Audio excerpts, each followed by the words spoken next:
वालेकुम बिरादरान इस्लाम और तमाम आलम इस्लाम को और साथ साथ तमाम खलीफा समाज को इंशाअल्लाह आज ग्रीन कच्छ अकबर भाई नोड़े और अकबर भाई नोड़े की फैमिली की ओर से और Sanjari tours and travels Anwar Hussain Khalifa की पूरी फैमिली की ओर से और खलीफा मरहूमा अमाबाई अहमद के पूरे परिवार की ओर से और खलीफा मरहूम हुसैन अहमद के पूरे परिवार की ओर से तमाम खलीफा समाज के जिस गांव में भी रहते हो, जिस शहर में भी रहते हो, जिस देश में भी रहते हो, उस तमाम खलीफा समाज को हमारा प्यार भरा सलाम।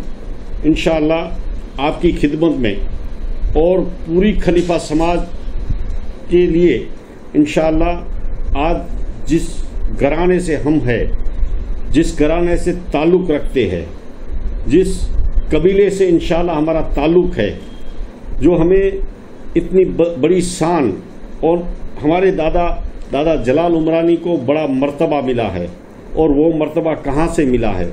इंशाअल्लाह दादा जलाल उमरानी जो एक खलीफा समाज के दादा है और खलीफा समाज वो खलीफा समाज है जो आज हर जगह पे आप देखते हैं, छोटे गांव में, बड़े शहर में या बड़े गांव में या पूरे देश में या पूरे वर्ल्ड में किसी भी जगह जैसे नाई का काम करते हैं, हेयर कटिंग सैलून का काम करते हैं, उसे खलीफा बोला जाता है। और वो खलीफा किस घराने से है, किस खानदान से उसका ताल्लुक है और खलीफा समाज के जो दादा है, दादा जलाल उमरानी, उनका मर्तबा क्या है, उसकी शान क्या है, इंशाअल्लाह इसमें मैं जिक्र करना चाहता हूँ। क्योंकि दादा जलाल उमरानी वो महान हस्ती है, खलीफा समाज के दादा है।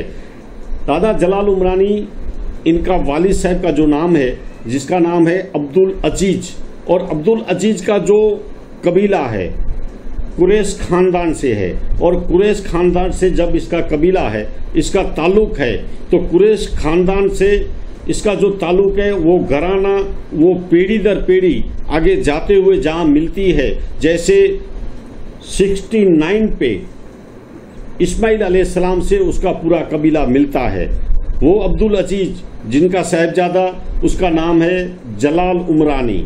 जलाल उमरानी माह रमजान की 17 तारीख हिजरी सन 480 में जुम्मे के दिन उनकी पैदाइश हुई। अब्दुल अजीज के घर पे जब लड़के की पैदाइश हुई, उनका नाम रखा गया जलाल उमरानी। और जलाल उमरानी आहिस्ता आहिस्ता जैसे बड़े होते गए, तकरीबन 20 साल की उम्र हुई, उस दौरान सियालकोट की सरजमीन पे वो रहते थे। और सियालकोट की सरजमीन पे उस जमाने के महान वली कामिल जिसका नाम है अब्दुल हक की खिदमत में रहे और अब्दुल हक की खिदमत में रहते रहते उनके मुरीद बने। जब मुरीद बने तो अब्दुल हक की ऐसी खिदमत की और अब्दुल हक उन पे खुश हो गए और इतनी खुशी जाहिर की कि दादा जलाल उमरानी को दुआ दी और दुआ देने के साथ भी ऐसा मर्तबा दिया कि जलाल उमरानी जाओ, मैं तुम्हारे लिए दुआ करता हूँ और आज तुम मेरे पीर के पास जाओ। बगदाद शरीफ की सरजमीन पे मेरा पीर गौसे आजम पीराने पीर दस्तगीर रदियल्लाहु ताला अन्हु रहते हैं, उनकी बारगाह में जाओ और गौसे आजम की बारगाह में जाने से पहले मैं तुम्हें वसीयत करता हूँ कि गौसे आजम की बारगाह में जाना, मेरा सलाम पेश करना और कहना अब्दुल हक ने भेजा है, क्योंकि अब्दुल हक मेरे पीरो मुर्शिद है, क्योंकि मैं उनका मुरीद हूँ, गौसे आजम का मुरीद हूँ, गौसे आजम मेरे पीरो मुर्शिद है। मैं तुम्हें इसलिए भेजता हूँ क्योंकि मेरी तुमने ऐसी खिदमत की है और तुम्हें इनाम मिलेगा तो इंशाअल्लाह बगदाद की सरजमीन से मिलेगा। सियालकोट से जलाल उमरानी जब रवाना हुए तब उनकी उम्र तकरीबन 25 से 30 साल की उम्र थी। जब बगदाद की सरजमीन पे पहुंचे उस दौरान एक मजमा लगा हुआ था। गौसे आजम की बारगाह में हजारों की तादाद में मुरीद और खलीफा खड़े थे। तब वो मंजर ऐसा था, गौसे आजम के पीरो मुर्शिद जिनका नाम है अब्दुल शहीद, अबू शहीद का दुनिया में से पर्दा हो गए थे और पीरो मुर्शिद गौसे आजम के थे। उस दौरान गौसे आजम ने आवाज लगाई है कोई मेरा मुरीद ऐसा, है मेरा कोई ऐसा खलीफा जो आबे जमजम। जलाल उमरानी जब बगदाद की सरजमीन पे पहुंचे, उस दौरान गौसे आजम के पीरो मुर्शिद अबू शहीद दुनिया में से पर्दा कर गए थे। जब गौसे आजम के पीरो मुर्शिद दुनिया में से पर्दा कर गए, उस दौर में एक मजमा लगा हुआ था। हजारों की तादाद में गौसे आजम के मुरीद और खलीफा खड़े थे। उस दौरान गौसे आजम ने जब आवाज लगाई, है कोई ऐसा मेरा मुरीद जो आबे जमजम खाके शफा और कफन का कपड़ा ले आ सके, तब दादा जलाल उमरानी ने आवाज लगाई, हाँ मेरे पीरों के पीर, मैं हाजिर हूँ आपकी खिदमत में। ये है आबे जमजम खाके शफा और ये है कफन का कपड़ा। जब गौसे आजम के हाथ मुबारक में ये तबरुकात पेश किए, तब गौसे आजम ने जब वो तबरुकात देखे तो उसी समय के वो तबरुकात लिया हुआ था, वो उसमें बील भी था और तारीख भी वही थी। तब गौसे आजम ने जब जलाल उमरानी को देखा, तब जलाल उमरानी को कहा, आप कहाँ से आते हैं? तब जलाल उमरानी ने कहा, खाकी फकीर हूँ, शियालकोट मेरा गांव, नस्ल कुरैश कबीला से है, जलाल उमरानी मेरा नाम, मुरीद हूँ अब्दुल हक का, करूँगा आपकी खिदमत, यही है मेरा काम, दिल से दीजिए दुआ मुझे, यही है मेरा इनाम। तब गौसे आजम की बारगाह में ये अल्फाज निकाले गए। तब गौसे आजम समझ गए कि ये मेरे मुरीद के मुरीद है और अब्दुल हक ने भेजा है। तब गौसे आजम उनके पास से जो तबरुकात लिए और पीरो मुर्शिद की जब दुनिया में से पर्दा कर गए थे अबू शहीद, तो उनकी कब्र में दफन करने के बाद जब वापिस आए, तब एक मजमा लगा हुआ था उनकी गौसे आजम की बारगाह में। हजारों की तादाद में जो मजमा लगा हुआ था, उस मजमे में गौसे आजम ने फिर से आवाज लगाई, जलाल उमरानी कहाँ हो? तब गौसे आजम की बारगाह में जलाल उमरानी जब हाजिर हुए, तब गौसे आजम ने उसे दुआ दी। दुआ देने के साथ कहने लगे, तुम मेरे मुरीद के मुरीद हो और मैं तुम्हें ऐसा इनाम दूंगा, क्योंकि तूने जो तेरे पीरो मुर्शिद की खिदमत की है, उस पे आज तेरा इनाम जो है इंशाल्लाह मैं दूंगा। क्योंकि गौसे आजम समझ गए थे कि मेरे मुरीद जो थे अब्दुल हक, उनकी ऐसी खिदमत की है, इसलिए अब्दुल हक ने मेरे पास भेजा है। तब गौसे आजम ने इनके लिए जो इनाम सोचा था, वो इनाम ऐसा दिया, इनके सर पे ऐसा ताज लगा दिया जो विलायत का ताज था। अपने हाथों से इमामा बांध के गौसे आजम ने ऐसी दुआ दी, ऐ जलाल उमरानी, आज से जाओ, तुम्हारे आने वाली जितनी भी नस्ल है, तुम्हारे आने वाले जितने कबीले हैं, उनमें से आज से मैं तुम्हें खिलाफत का दौर देता हूँ, तुम खलीफा कौम की खिलाफत करोगे। तब जितने मुरीदा ने, जितने खलीफा खड़े थे, सब सोच में पड़ गए और गौसे आजम को कहने लगे, ऐ गौसे आजम, क्या आज से हमारे पे खिलाफत जलाल उमरानी करेंगे? तब गौसे आजम ने आवाज लगाई, नहीं, तुम पे खिलाफत इनकी नहीं रहेगी, बल्कि जलाल उमरानी की जो आने वाली नस्ल है, ता कयामत तक, इंशाल्लाह ता कयामत तक जो नस्ल आने वाली है, उनकी खिलाफत दादा जलाल उमरानी करेंगे। मतलब नाई का काम करने वाला, हेयर कटिंग सलून का काम करने वाला। आज हर जगह पे आप देखते हैं हेयर कटिंग सलून की जो दुकानें होती है, मुस्लिम समाज में से जो खलीफा कौम है उनको खलीफा बोला जाता है और वो दादा जलाल उमरानी की औलाद में से है। और दादा जलाल उमरानी को ऐसा इनाम दिया गौसे आजम ने, ऐसी शान, ऐसा मर्तबा दिया, ता कयामत तक। आप तमाम नाजरीन और खलीफा कौम के तमाम भाइयों को मैं गुजारिश और विनती करता हूं, आप इस मौजू पे मैं इंशाल्लाह आपको रोकना इसलिए चाहता हूं क्योंकि गौसे आजम ने जो हमें इनाम दिया है, हमारे दादा जलाल उमरानी को जो इनाम दिया है, ता कयामत तक आने वाली जो नस्लें हैं उनकी खिलाफत दादा जलाल उमरानी करेंगे। ऐसी बड़ी नेमत दे दी है जो ता कयामत तक 900 साल हो गए ये बात को, और आज मैं ये आपको बताना चाहता हूँ क्योंकि सदियां बीत गई लेकिन हमारी नस्ल जारी है। और गौसे आजम का जो शब्द है ना, उसी शब्द में मेरा ईमान और अकीदा है। गौसे आजम ने जो शब्द कह दिया, अरसे आजम पे लिखा गया है, क्योंकि गौसे आजम ने कह दिया ता कयामत तक जलाल उमरानी तुम्हारी नस्ल में से जो भी आएगा उनकी खिलाफत तुम करोगे। आप सोच लो इसका मतलब ये है कि ता क़यामत तक हमारी खलीफा कौम इंशाअल्लाह कायम रहेगी। नहीं तो आप सोच लो, 900 साल हो गए, 900 सदियां बीत गई। इस सदिया में कई ऐसे आफत आई, कई ऐसे भूकंप आए, कई ऐसे जलजले आए, कई ऐसे गांव गर्क हो गए, कई ऐसी कौमें आई जो फना हो गई। लेकिन गौसे आजम की ज़बाने पाक में से जो शब्द निकल गया खलीफा कौम के लिए, ता क़यामत तक इंशाअल्लाह खलीफा कौम जलाल उमरानी की नस्ल जारी रहेगी। ये है हमारा इनाम, ये हमारे दादा जलाल उमरानी को गौसे आजम ने इनाम दिया।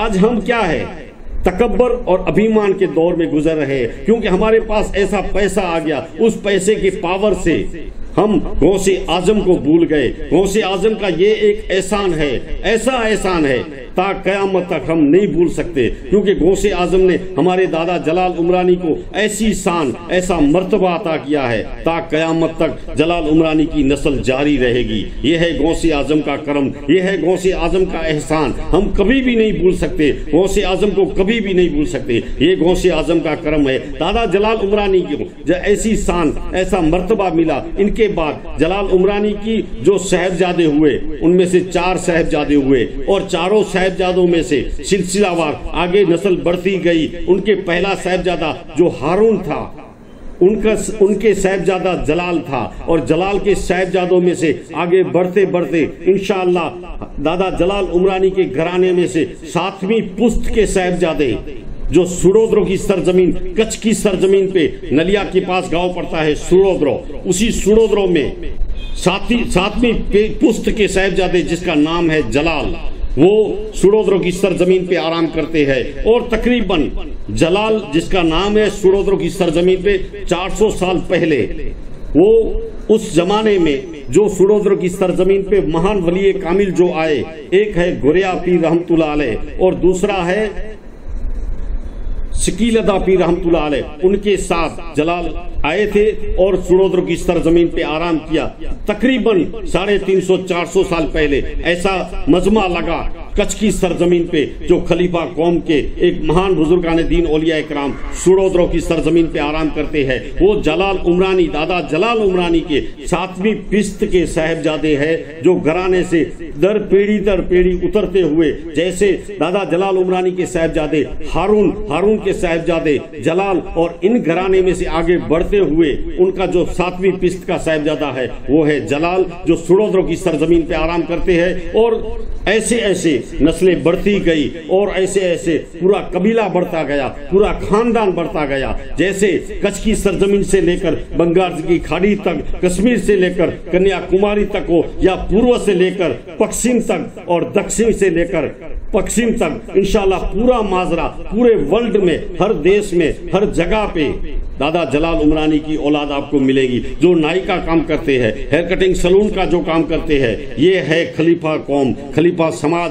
ऐसे गौसे आजम का करम हुआ जलाल उमरानी पे, और जलाल उमरानी का खानदान ऐसे बढ़ता गया। इस तरह से हमारी नस्ल है। दादा जलाल उमरानी बड़ी शान है, सियालकोट की सरजमीन पे रहते थे, और इस तरह से आगे नस्ल बढ़ती गई। जो इनाम मिला है वो उनके पीरो मुर्शिद अब्दुल हक की खिदमत करते करते गौसे आजम ने ऐसी विलायत का ताज पहना दिया, और गौसे आजम का ऐसा करम हो गया ता क़यामत तक खलीफा कौम की एक नस्ल जो आने वाली है इंशाअल्लाह उनका ऐसा इनाम मिल गया। ये है खलीफा समाज के दादा जलाल उमरानी। इसका जो वाकया था, इंशाअल्लाह वाकया था जो लंबा चौड़ा है, लेकिन इंशाअल्लाह आपकी खिदमत में जो पेश करता हूँ ऐसा है कि खानदान बढ़ता गया, पूरा मजमा लगता गया। इंशाल्लाह ये है हमारे दादा जलाल उमरानी। और सुड़ोद्रो की सरजमीन पे जब दादा जलाल उमरानी दुनिया में से पर्दा कर गए, उसकी 90 साल की उम्र थी। जैसे हिजरी सन 480 में जुम्मे के दिन 17 रमजान को पैदाइश हुई, और 17 रमजान 570 में जैसे 90 साल की उम्र में सोमवार के दिन दुनिया में से पर्दा कर गए। ये है हमारे दादा जलाल उमरानी। आज हमारा कबीला जो है जो हमारी नस्ल है, जैसे हमारे खलीफा कौम है, खलीफा समाज है, उनको ये मालूम नहीं हम किस घराने से है, हमारा ताल्लुक कहाँ पड़ता है, हमारे दादा जलाल उमरानी कौन है। बड़ी बड़ी पीढ़ियों को तो मालूम है, लेकिन छोटे छोटे बच्चों को मालूम नहीं है। इसकी वजह से आज मैं आपको ग्रीन कच की ओर से, ग्रीन कच के माध्यम से इंशाल्लाह ये आपको बताना चाहता हूँ कि हमारे दादा जलाल उमरानी इस तरह से गौसे आजम का करम हुआ, गौसे आजम की ऐसी बड़ी शान मिली जो हमारे दादा जलाल उमरानी को गौसे आजम अपने हाथों से एक इमामा, एक पगड़ी बांध के ऐसा ताज पहना दिया जो ताक कयामत तक आने वाली जो आपकी खलीफा कौम की नस्ल होगी इंशाअल्लाह कायम रहेगी। ये हमारे दादा जलाल उमरानी है। इसके साथ साथ मैं आपको ये बताना चाहता हूँ, क्योंकि हम देखते हैं, हर जगह पे देखते हैं, हमारा माजरा जो होता है, हमारी समाज होती है, आज हम बहुत अलग पड़ गए हैं। क्योंकि अलग थलग पड़ गए हैं, हमारी एकता जरूरी है, प्यार मोहब्बत भाईचारा होना जरूरी है, आपस में मोहब्बत होनी जरूरी है। क्योंकि हम आपस में पहचानते नहीं है, क्योंकि हमारी नस्ल को हम नहीं बता सकते हमारे दादा जलाल उमरानी कौन है। लेकिन मैं आपको ये बताना चाहता हूँ कि हमारी समाज के जो दादा है वो दादा जलाल उमरानी है। क्योंकि हम अगर अपने बच्चों को आज नहीं बताएंगे तो आने वाली नस्ल को कौन बताएगा। मैं उस महान हस्ती का शुक्रगुजार हूँ जिसने आज से 50 साल पहले एक किताब लिखी थी जिसका नाम है मरहूम उमर ओस्मान वराड़िया वाला।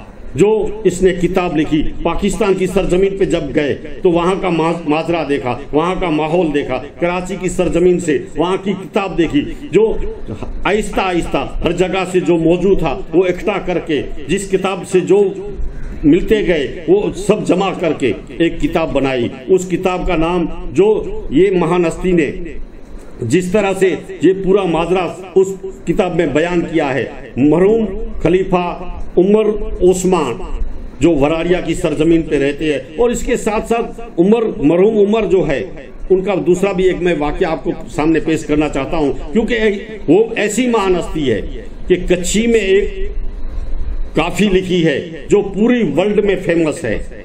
मिठो मुरसल मुझो मदीने वारो, ये है उनकी जो एक कच्छी में काफी लिखी हुई है, बहुत मशहूर है। क्योंकि अमेरिका के जो साइंटिस्ट थे वो उस पर ताल्लुक किया था, उससे वो गजल गाई थी, वो काफी गाई थी। भुज में जब आए थे तब वहां के जो गायक कलाकार थे उसी काफी को जैसे गुनगुनाया था। आपको देखना हो तो मेरे पास यूट्यूब पे पड़ा है, मेरे पास फेसबुक पे पड़ा है। आपको कहीं भी इसको अगर जरूरत हो तो मेरे पास मंगवा सकते हैं। मेरा नंबर है 9825577592। ये हम दादा जलाल उमरानी की जो आपके सामने जो बयानात दिया है, जो उमर खलीफा की किताब से लिखा हुआ जो माजरा है, इनमें से इंशाल्लाह चंद बातें आपको समझाने की मैं कोशिश की है। क्योंकि हमारी खलीफा समाज जहां भी रहती है, मुझे कई बार लंदन से फोन आए हैं, क्योंकि हमारे खलीफा समाज से भाई जो लंदन में रहते हैं उनसे भी हमारा ताल्लुक रहता है। क्योंकि मैं ग्रीन कच पे जब भी आता हूँ इंशाल्लाह फौरन कई मुल्कों से मुझे फोन आते हैं। जैसे अभी 4 दिन पहले टोक्यो से या केरला से, औरंगाबाद से, बॉम्बे से, हर डिस्ट्रिक्ट से हमें फोन आते रहते हैं। क्योंकि हमारा जो प्रोग्राम ग्रीन कच पे हाजीपीर का सफर जो जारी है वो देखते हुए इन लोगों की जो मुबारकबादी आती है, मैं उन सब का शुक्रगुजार हूँ जो हमारा चैनल ग्रीन कच देखते हैं और ग्रीन कच पे हमारा जो भी प्रोग्राम आते हैं वो देखते हैं। मैं उन सब का शुक्रगुजार हूँ जो हमारा चैनल देखते हैं। आप देखते रहिए ग्रीन कच, और ग्रीन कच को सब्सक्राइब कीजिए, लाइक कीजिए और शेयर कीजिए ताकि हर इंसान ये प्रोग्राम हमारा देख सके। हमारा प्रोग्राम कैसा रहता है आप हमें राय दीजिए और हमारे प्रोग्राम को आप सपोर्ट कीजिए। क्योंकि हम कुछ भी नहीं है, आपके सामने जो ये प्रोग्राम देते हैं ना, बस हमारे दिल की ये तमन्ना रहती है कि हम आप तक पहुंचाए, ऐसी बातें पहुंचाए। क्योंकि हमारे पास कुछ भी नहीं है, बस हम बोलते हैं और कैमरा मैन अकबर भाई नोड़े कैमरा लेके ये खिदमत करने के लिए चलते हैं। हमारे पास कुछ भी नहीं। आप अगर सपोर्ट करेंगे, आप हमें मदद करेंगे तो इंशाल्लाह ये चैनल इतना आगे बढ़ाएंगे, ऐसी बातें इंशाल्लाह आपके दिल तक पहुंचाएंगे। क्योंकि बुजुर्गान दीन औलिया इकराम की जो बातें होती है ना, सच्ची बातें, सच्ची करामतें, किस तरह से हिंदुस्तान का वो बुजुर्गान दीन औलिया इकराम ने सफर किया, किस तरह से दीन इस्लाम की तबलीग की, इंशाल्लाह ये पूरा मौजू इंशाल्लाह आप तक पहुंचाने की कोशिश करेंगे। क्योंकि हम अकेले हैं, लेकिन हमारे साथ पंख चाहिए, उड़ने के लिए इंसान को पंख चाहिए। अगर पंख मिल जाएगा ना तो इंशाल्लाह आगे बढ़ते रहेंगे और ये दीन की खिदमत करते रहेंगे। बुजुर्गान दीन औलिया इकराम की जो मालूमात है आप तक पहुंचाने की कोशिश करेंगे। अगर सपोर्ट मिल गया तो इंशाल्लाह ये बातें आप तक आपके दिल तक पहुंचाने की कोशिश करेंगे। ये हमारा सफर जारी है। ये सफर है ग्रीन कच्छ के माध्यम से अकबर भाई नोरे के साथ अनवर हुसैन खलीफा। हमारा प्रोग्राम ये है दादा जलाल उमरानी का हमारे आने वाली नस्ल के लिए। ये मैं आपके सामने ये मौजू रखा है। इंशाअल्लाह मोहब्बत कीजिए आपस में, क्योंकि हमारी कौम अगर आपस में मोहब्बत होगी ना, प्यार मोहब्बत और भाईचारा, हम हमारी समाज को, हमारी कौम को, खलीफा समाज को एक ही प्लेटफॉर्म पे खड़े रखेंगे ना तो इंशाल्लाह हमारे लिए फायदा है। क्योंकि हमारे कौम में बहुत ऐसी मजबूरियां हैं, हमारी कौम में बहुत ऐसे काम करने जैसे है, जैसे हमारी माँ बहनें जो विधवा है उनकी मदद करनी जरूरी है। इनके अलावा हमारे कौम में यतीम बच्चे हैं, उनकी मदद करना जरूरी है, क्योंकि वो कह नहीं सकते। सच्चे लोग होते हैं ना, कह नहीं सकते, लेकिन रास्ते में जब भीख मांगते हैं ना दिल को सुकून नहीं मिलता, ठेस लगती है। हमारी कौम में अगर ऐसा माजरा रहा तो हम किस काम के, उसकी अगर मदद नहीं कर पाए तो हमें अफसोस रहेगा। इसलिए मैं आपको बोलता हूं, क्योंकि यतीम बच्चों की मदद कीजिए, बेवाओं की मदद कीजिए, और जो विधवा बहनें हैं, हमारी माँ बहनें और हमारी बेटियां जो विधवा है उनकी मदद कीजिए। और मदद भी ऐसी करना, दिल साफ करके कहना, क्योंकि दिल में अगर मैल होगा ना तो ये मदद नहीं होगी। दिल से, सच्चे दिल से उसकी मोहब्बत, उसकी मदद करना। और मैं दूसरी बात आपको बताना चाहता हूँ, क्योंकि हमारी कौम में दीनी और दुनियावी तालीम हमारे बच्चों को देना जरूरी है। अगर हम दीनी और दुनियावी तालीम नहीं दे पाए, हमारे बच्चे अगर रोड पे रहेंगे तो हमारी ये कामयाबी नहीं है। मैं इसलिए आपको ये गुजारिश करता हूँ, अनवर हुसैन खलीफा आपको ये गुजारिश करता है, दिल से आपको गुजारिश करता है, क्योंकि ये बातें हैं ना, मैं आपको दिल से कहता हूँ, ना आदि से डरता हूँ ना तूफान से डरता हूँ, गौसे आजम और ख्वाजा की गुलामी में रहता हूँ। इसीलिए मैं दिल से ये बातें आपसे कहता हूँ। आप इस बात पे ध्यान दीजिए, हमारी कौम के लिए, हमारी समाज के लिए, अरे पूरे इस्लाम के लिए, पूरी इस्लामी भाइयों के लिए, हमारी माँ बहनें जितने भी है उनके लिए मदद कीजिए। हमारा ये प्रोग्राम देखते रहिए। ग्रीन कच्छ अकबर भाई नोरे के साथ अनवर हुसैन खलीफा, संजरी टूर्स एंड ट्रैवल्स।